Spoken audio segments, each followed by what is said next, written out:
Welcome to Charter Local Edition. I'm Tracy Young. Our guest is Assemblymember Audra Strickland, who represents the 37th District. She serves as the Vice Chair of the Committee on Accountability and Administrative Review.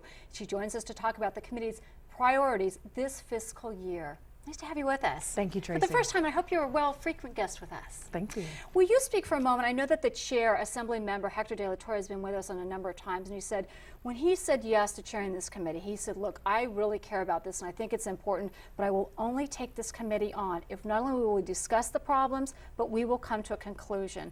What's been your role and basically how you've taken away this committee, what you think it's doing?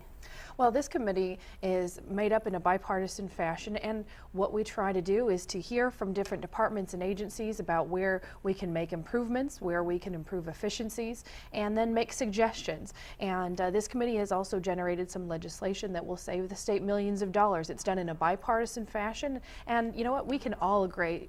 We can all agree on getting rid of waste and fraud and abuse. We do, and we hear that so much, but people say we sort of throw that out as a tagline, but until you pinpoint it, you go through it and you analyze and say what it is, you kind of can't tackle the problem. What kind of success have you had since the committee was formed? We've had a lot of success, but you know what, there's so much to be done. We actually just had a hearing in February about how in 2009 many of the departments and agencies spent $43 million on new vehicles. And that was at a time when you were going through, we had a situation where we were issuing IOUs, we were making cuts to the budget, and yet we were purchasing new vehicles. $30 million in new furniture, $3 million on conferences, and this is a time when $42 billion deficit is what our state was facing, and this legislature passed $12 billion in new tax increases.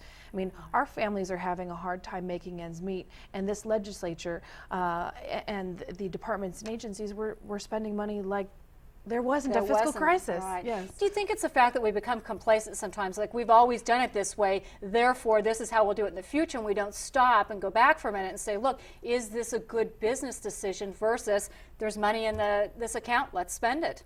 Right. The state does have a use it or lose it mentality that you have a budget, this is how much you're allocated each year, and if you don't spend the entire amount in that budget, next year you might get a little bit less. That's a problem. We need to look at solutions that will not incentivize excessive spending. Maybe zero-based budgeting, performance-based budgeting. We need to find incentives to spend. But frankly, this budget, the way it is now, and the use it or lose it mentality is an excuse. It's not an excuse to misspend taxpayer dollars. Is there an appetite in Sacramento now to think about that? It's not about whether we should or should not spend money, but are we spending it effectively? Because if we cut in areas that really hurt people's health and welfare, but we're spending money on new cars and vacations and conferences, maybe those are places that we need to make cuts, but make sure we fund the fundamentals. Absolutely, it is about priorities, and this legislature, I think, is finally focusing for the first time in many decades on how do we save taxpayer dollars or how do we use them more wisely.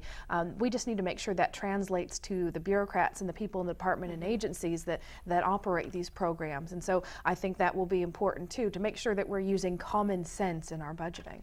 Are we going to have a choice now? I mean, we're basically looking at almost $20 billion over the next 18 months. Might we not have a choice but to go back and look at these things seriously? You know what? That's absolutely what we should be doing. It's something that we should be doing all along, not just in the bad times, but in the good times too. You know, these are people's hard-earned tax dollars, and we need to make sure that the state is accountable for how it spends them. And your constituents, what are they saying to you? They're very concerned that we're spending more money than we have, and they don't have more money to give the state.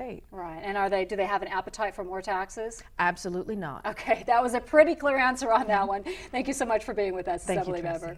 For Charter Local Edition, I'm Tracy Young. Now back to CNN HLN.